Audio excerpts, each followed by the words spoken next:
to Philippine Solar and Storage Energy Alliance, Attorney Noel Baga. Good afternoon, Madam Chairperson. On behalf of PSEA, we very much welcome and support most of the provisions in the Senate bills, lalo na po yung requirements sa government agencies to source a minimum percentage of their electricity requirements from solar power. Apat lang po yung concerns namin. Yung una po, yung just like PIPA, yung mandatory LGU endorsement na kailangan po yun bago po i-grant ng DOE yung Renewable Energy Service Contract. Ang tingin po namin, this is an additional administrative layer, nadidelay po yung project. Yun po yung problema dyan. So ang suggestion po namin, just like PIPA, sana po limited yung days na after the submission of the requirements, sana po nakalagay sa batas kung ano yung days that the LGU should approve it or deny. Siguro po 60 days. And then kung i-deny man po nila, kailangan po sana clear yung standards. Kailangan bibigyan nila yung specific reason why they denied it. And the term unreasonably withheld should also be defined. Yun po. And of course, kapag hindi po mag-grant within those certain number of days, deemed approved. And also kung i-deny po nung LGU, sana po meron po tayong appeal process from the denial of the LGU to the Department of Energy. Yun po. Sa pangalawang punto po namin is yung increase po ng government share. Under ho ng Renewable Energy Act, 1% po yung government share. So may proposals po na i-increase ito to 2%.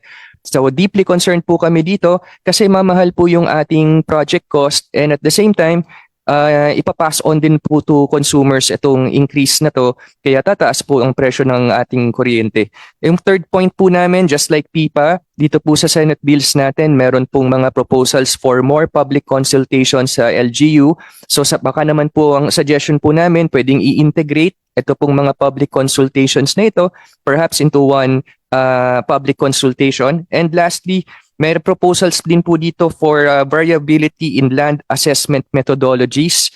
So ang proposal po namin aralin po maigi ito at sana po hindi i-increase ng more than 10% ng fair market value ng land yung assessment, at aralin po maigi ito para fair din po sa developers. So we're going to submit po, Madam Chairperson, our formal position paper very soon. Thank you very much, Madam Chairperson. Thank you for that. Okay, let's go to DREAM, Developers of Renewable Energy for Advancement, Attorney J. Layug, and then after that, please be ready, Phil Hydro Association and Wind Energy Developers. So you have the floor. Just for the Attorney record, Madam J. Chair, Layug. Yes, the sir. proposals from ano yun, PISA? PSEA I po, think sir. they appear to be very, very reasonable, Madam Chair. Thank you. Parang halos same lang naman ni Pipa, mahaba lang yung sa kanya, kaya nagmukhang reasonable yung kay Attorney Baga. Anyway, go ahead, Attorney J. Good afternoon, Madam Chair.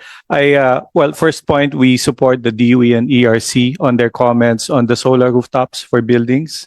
So we support these bills as well. No? We also support ERC on their efforts to refine net metering versus distributed energy resource rules. So hopefully the rules will come out very, very soon. Third, we support PIPA and PSEA on their comments on the proposed amendment to the RE law. No? If you notice, the proposal now is for the LGU to first approve before DOE issues the service contract. Bumaliktad po. No? But under the Constitution, yun yung basehan ng pag-issue ng DOE ng service contract, no? Hindi naman po mawawala yung consultation on the LGUs because after they secure the DOE approval, they have to get the BOI incentives, that's the basis, and thereafter secure the LGU resolution. So kasama naman po, pag binaliktad ho, they will incur costs and therefore they will not be able to recover those costs until they get the BOI incentive. So we should retain po the current process, no. And secondly, wag na ho natin itaas yung government share, no, kasi 2% dinagdagan at I'm sure everyone knows pati yung indigenous tribes po pinapadagdagan nila from to 5%, no. So patong na ho tayo ng patong, no. Itataas lang ho yung kuryente pagka ganyan, no. So we hope that we retain our ILO. What I think we need to focus on is pushing for more projects to be built, no, because the laws are there. And having said that, if I may just present a few slides and justify why we are pushing for renewables. Makita po natin, if you go to the next slide, go ahead, next slide, please. Let me just show you where we are in terms of, next slide, the current installed capacity, next slide, for renewables. If you look at the latest data, next slide, the table, power generation capacity, it would show that renewables is now 32%. This is based on DOE data. No, so we're almost there in terms of the target of 35%. However, we all know pag nagtayo ho ng malalaking coal, yung 32 yan, bababa na naman ng 22. No, so that's why we do not support any move to lift the moratorium on coal. No, I think what we should do more is push for more renewables to get built. No, now, and if you go to the next slide, you will see that despite the increase in capacity for renewables, you will note that coal is still there. Now, 62% of generation comes from coal. And always our problem is we rely too much on imported fuels. Whenever oil or coal goes up, tayo tinatamaan. No? So we want to reduce this kind of pie chart and have more renewables in the system. No? Let me just show you very quickly. If you go to the slide number 15, no? Why have we been pushing for renewables? And this data that is outdated, no? And we request the DOE and ERC to do the study together with IMAP. This is the effect of feed-in tariff. There are about 1,400 megawatts awarded by the DOE on a feed-in tariff basis. Next slide. And you will see the effect of feed-in tariff. And let me just go straight, no, because FIT plants are considered must dispatch. Let me go straight to slide number 18. Slide number 18.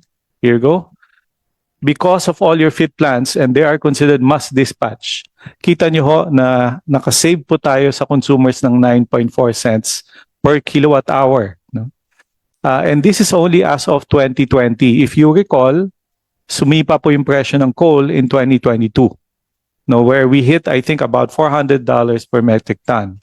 You can imagine, because coal was more expensive then, and your RE was at a fixed price, no, at the FIT rates, mas malaki na ho yung savings natin. No? That's why I'm recommending to both DOE and ERC, paki-recalculate po para makita ho ng ating mga end users, ang laki na ho ng nasa-save natin because we have put in the cheaper renewables in the system. So in summary po, let me just go to the last slide. Our push from the private sector, in fact, no, because we have contributed to reducing the cost of electricity, pwede ho, if the DOE can consider, let's increase our targets.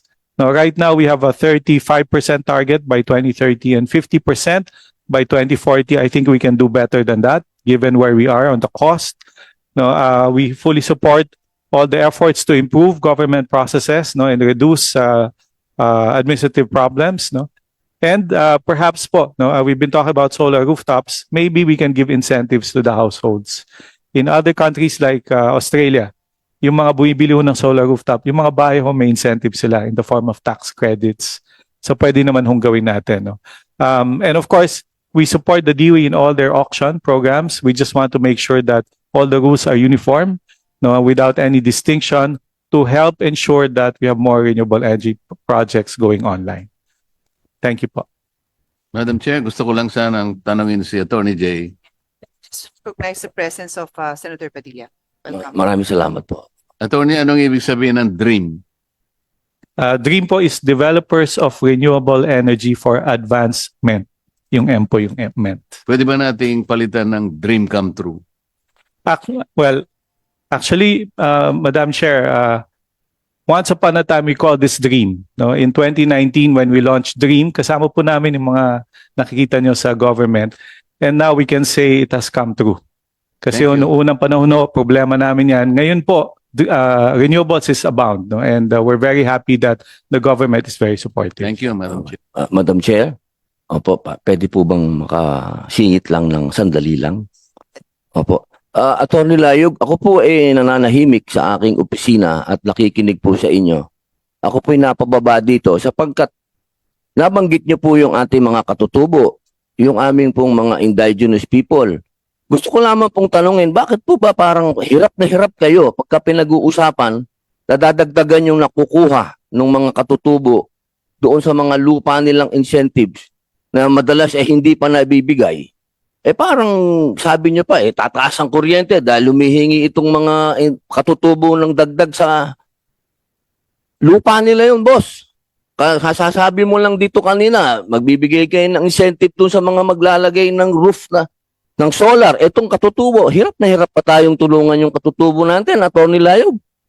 Madam Chair, if I may respond to that. Actually, the Honorable Senator, hindi naman ho kami pumapalag sa pagbigay ng incentives, no? Sabi nyo kasi kanina Sabi nyo, boss, Tinaas po. tataas ang kuryente pagka tinaas yung percentage. Alam niyo po ba sa pag-aaral namin dito, karamihan ng katutubo natin hindi pa nakukuha yung percentage na yan? Yes, Madam Chair. Actually, again, we are not saying that they should not get their incentives, no, or their share. Ang amin lang po sinasabi kasi ang pagtaas to 5%. Bukod sa pagtaas po ng 2% government share. So pataas na ho ng pataas, no. So there must be a way where we can balance getting incentives and share of not just the LGUs but also the IPs na nakalagay naman po sa batas. Yun nga po ang point sana, sir. Maganda po yung hearing po ninyo. Matiwasay akong nakikinig dahil ang gaganda po ng mga plano. Isa lang naman po ang hingin natin. Huwag naman po yung pangkatutubo, boss, naman ang ating sisisihin pa dito. Kawawang-kawawa na ho yung mga katutubo, sir. Lupa naman nila yan kung saan nakatirik yung mga gusto nyong itirik. Alam nyo, sa totoo lang, 4 na taon na ako dito. Nasa akin po yung committee na yan.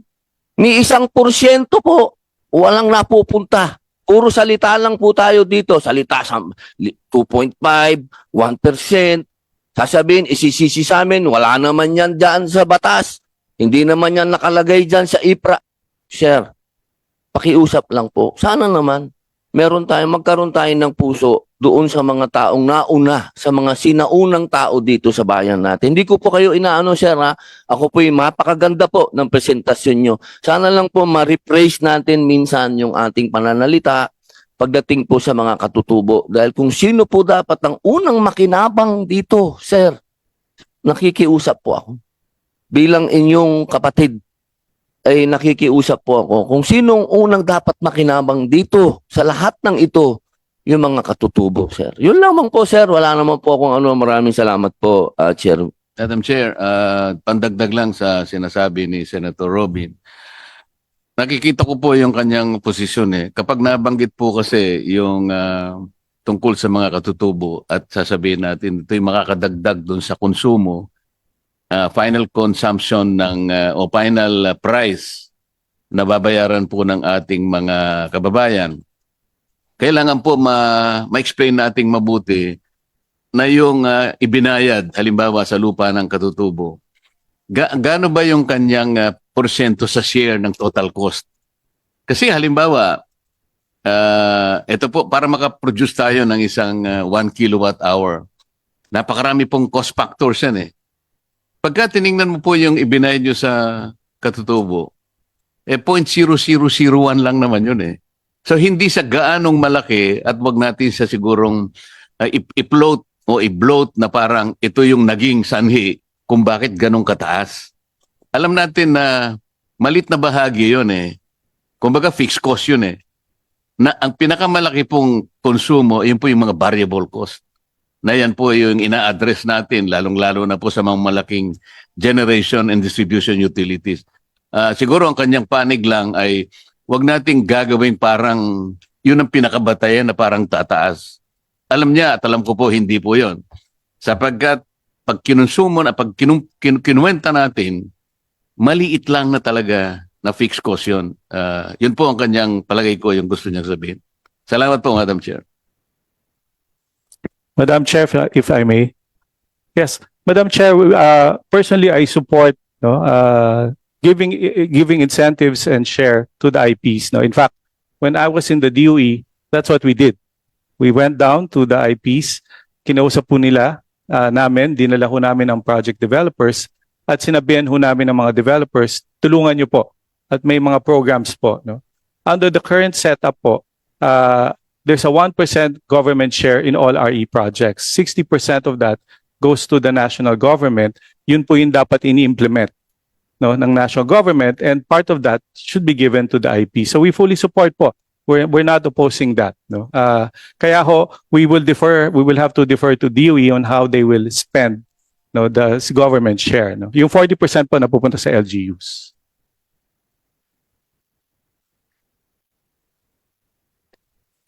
We'll proceed. Thank you.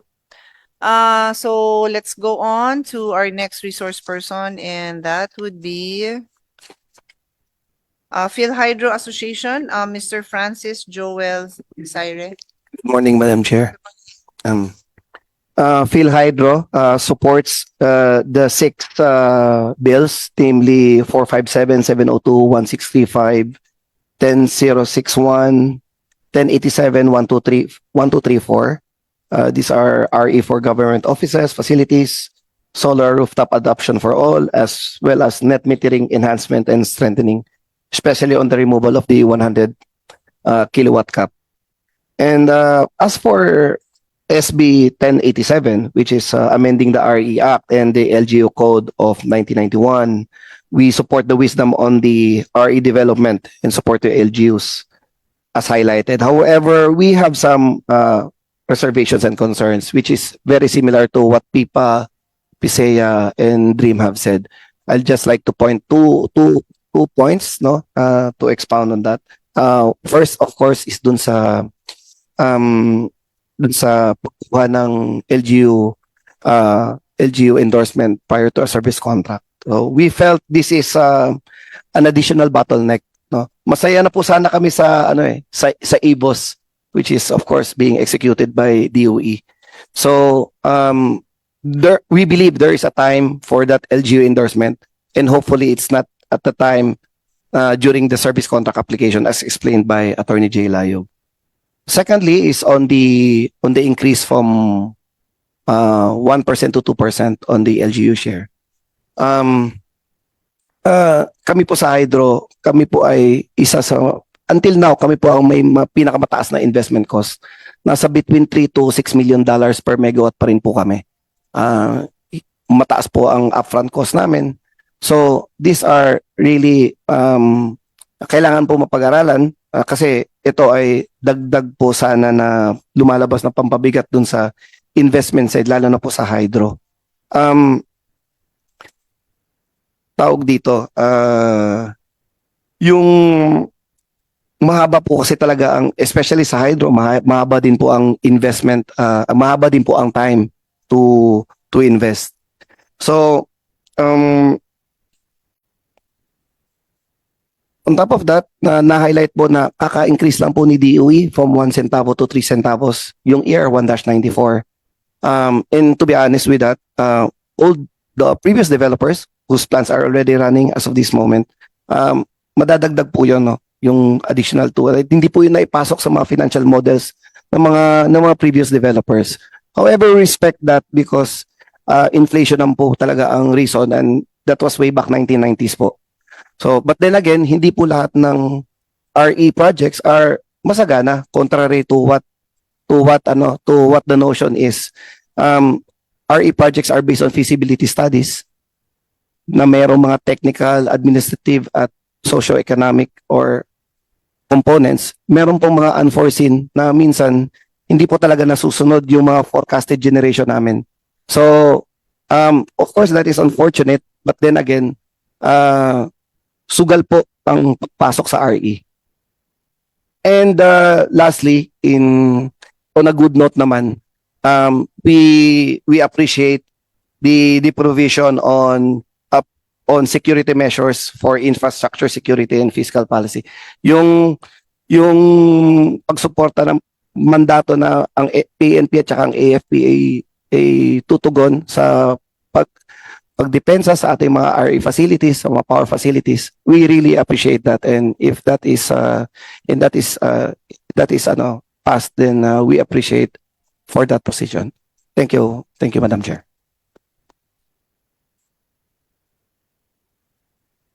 Madam Chair, Thank you. ano po yung nakita niyong bottleneck sa mga LGUs? Nasa proseso na po kasi nagkakaroon, meron naman po time for LGU tawag dito, for LGU endorsement. I believe nasa Po, ganun ang nakikita. yes po, yung pag-apply po ng service contract, and I believe DOE is in the forefront of that, and I believe Nasaan po yung bottleneck? yung- Diretso nyo, meron namang LGU rito para yes po. Iba po kasi ang posisyon ng LGU. And baka meron po tayong mga unforeseen na mga nakikita na posibleng ireklamo na hindi naman necessary. Diba hydro po kayo? Diba? Yes, opo. Nasa hydro po. Kaya halimbawa, yung Tarlac province po, landlocked yan. Yes. Wala kayong problema sa Tarlac, di ba? Nueva Ecija, ewan ko kung may river na malala. Wala po yan. Yeah. Sa mga siguro mga coastal lang yan kung saan nag-generate kayo ng forces from the sea. Yun lang siguro yung mga baka coastal LGUs lang yan, hindi yung mga landlocked. Yan island siguro po. Yes po. Although I'm telling this as in general context for RE and even for the power and energy as well. So, sabi ko nga po yung EBOS, masaya na po kami kasi napabilis po yung proseso natin doon. Kasali na naman po doon ng approval sa mga LGUs. Yung kuha po ng ECC, nagkakaroon po ng consultations doon. And we believe it starts really in the barangay kung yung appreciation man ng community ang una natin kailangan gawin bago tayo po umabot sa munisipyo, sa city or sa province as well. Ano po ibig sabihin sa barangay? Impact area po kasi sila. Ang konseho nila, gano'n? Yes po. Yung meron po kasing barangay approval, syempre, mas maigi po nga na doon po tayo nag-uumpisa. Hindi po tayo nag-uumpisa sa LGU itself. So, nandun po sa proseso na dumadaan po tayo doon sa baba, paakyat hanggang sa umabot po tayo sa probinsya.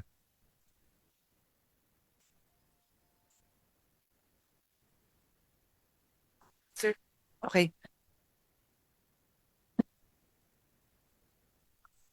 From the Wind Energy Developers Association of the Philippines, Attorney Poch Ambrosio, you have the floor. Good afternoon. Good afternoon, Madam Chair. Good afternoon, Senator Marcoleta.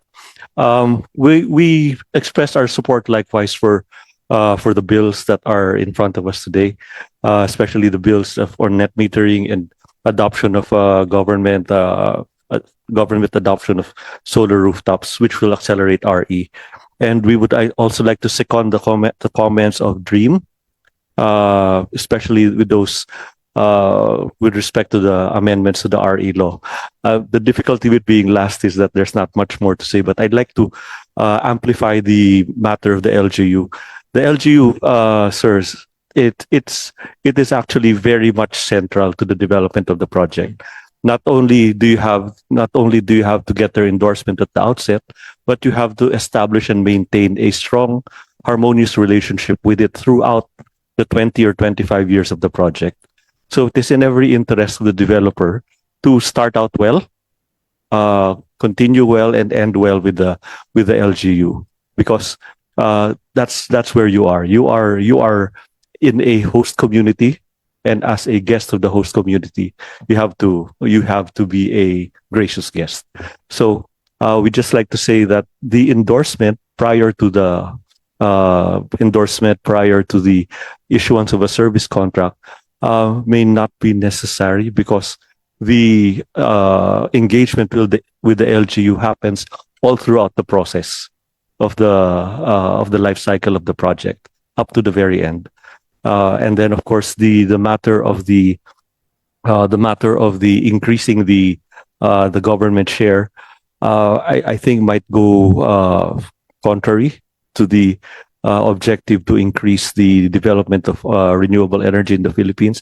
And I understand there's actually a Senate bill that cuts it in half to 5%, 2.5% instead of 1%. And we would hope that is the way that that Congress goes.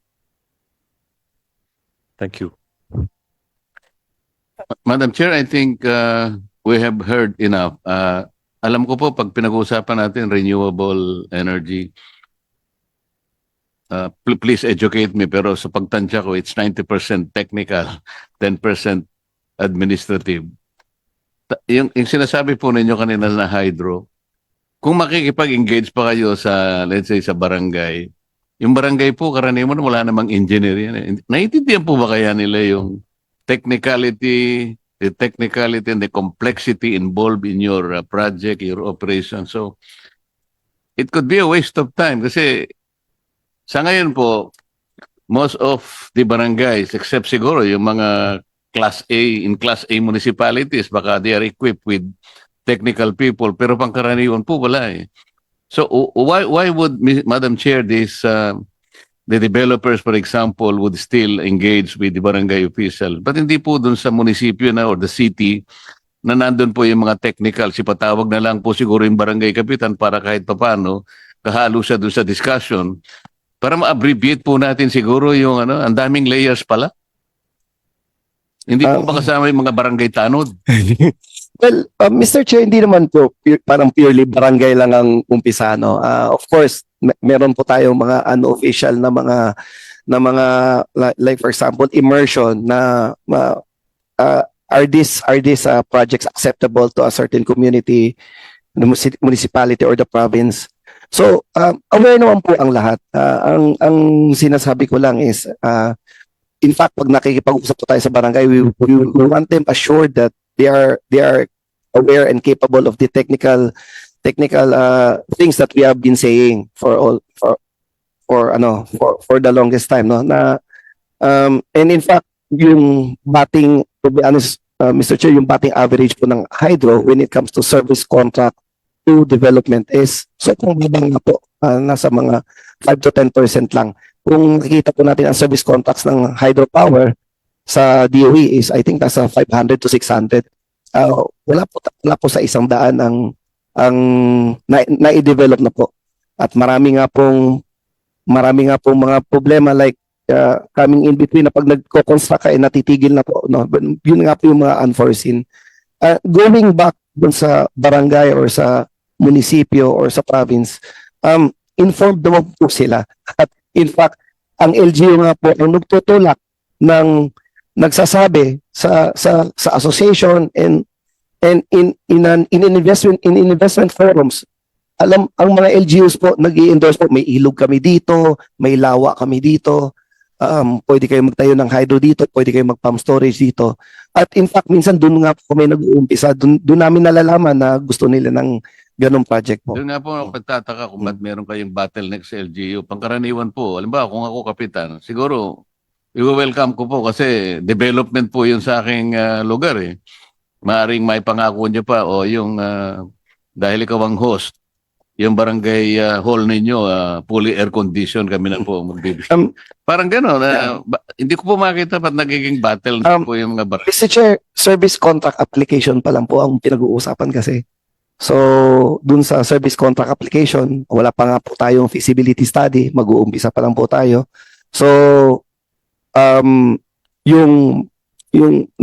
although nag-i-inform din tayo, nakakandak tayo ng feasibility study, yung pong proseso na yon, sabi nga dito sa sinabi ni Pipa, kung hindi man, kung matutuloy man yung ganung proseso, and hopefully, ang pinaka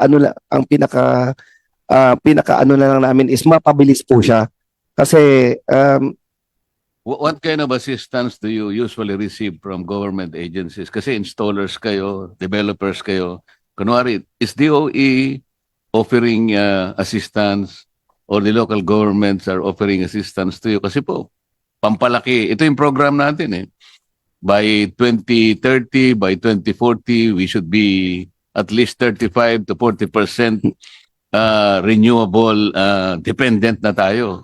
Paunti-unti nawawala na yung fossil fuel. So, if this is the direction the government is trying to take, di ba, it is only to be anticipated that the government agencies should also assist you. Nandito yung LGU. Kaya hindi po makapaniwala na may bottleneck pa sa mga ganun. Dapat sana ay pare-pareho nating direksyon ito. So nagtutulungan ang bawat isa. The DOE, even the NEA, DRC siguro. Yeah. Even Meralco and other allied agencies. Kung ito yung direksyon natin. Yes, Mr. Chair. Pag meron po kami problema talaga po sa LGU at inaddress po namin sa DOE, mabilis po ang DOE at they collaborate in conducting dialogues with LGUs. Sabi ko, this is on the service contract application to po lamang. Yung dialogues nga po na DOE na minsan pinapasok nila is nandun na po sa mga project development stage or pre-development stage. Medyo malalim-lalim na nga po yung ano. So, we appreciate DOE, nandun po sila palagi. Pero ang sinasabi ko lang po is service contract application pa lang po tayo. Sabi ko, kung magtutuloy man to, sana ma-expedite po siya at mabigyan po kami ng tamang reason kung bakit kami pwedeng i-deny ng isang LGU on the service contract application po. Are your problems peculiar only to your No, not necessarily, Mr. hydro? Chair. Baka yung solar, wala yata ang ganyan. Yung, Maybe they could yung wind, wala speak. yata ang ganyan.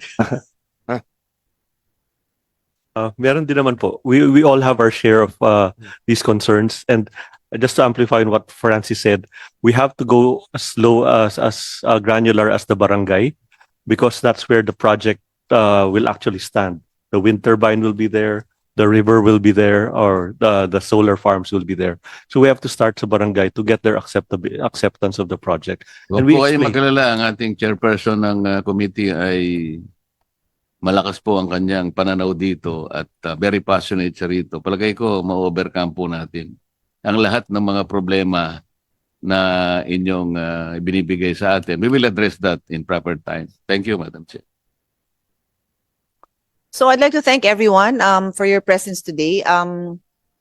I have to suspend this hearing because we have an all senators caucus going on and I'm already late. But my objective for today was achieved, which is to give all of you a chance to present your position and for me to hear the general concerns. At least on this side, there seems to be a common commonality in the issues that are important to you.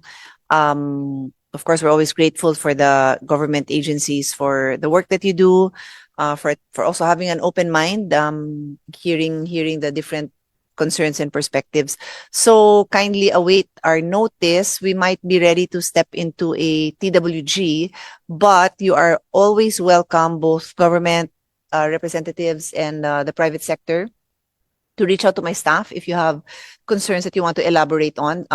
We're not able to give you, as much time as some of you may feel you need during the hearings, but we can have small group meetings. You can come as a group. Like yun nga, may mga common kayo. So kung gusto nyo, pwede sama-sama na lang kasi same naman yung concerns.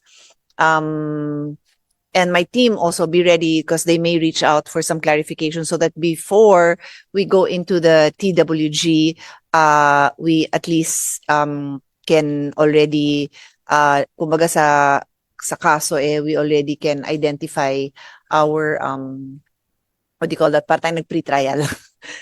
We already identify our issues and we can move along. I'm happy that we were able to have this hearing because it seems it's almost like a low-hanging fruit as far as I'm concerned. It's something we can get going. It's not new to any of you. It's just really institutionalizing the process and maybe putting some more safeguards. So on that note, thank you, everyone. I hope I am giving you enough time to go back to your office. And you've had lunch, but like I said, ayoko na masyado mahaba para makatayo kayo at makapaggalaw-galaw ng konti. So thank you, everyone.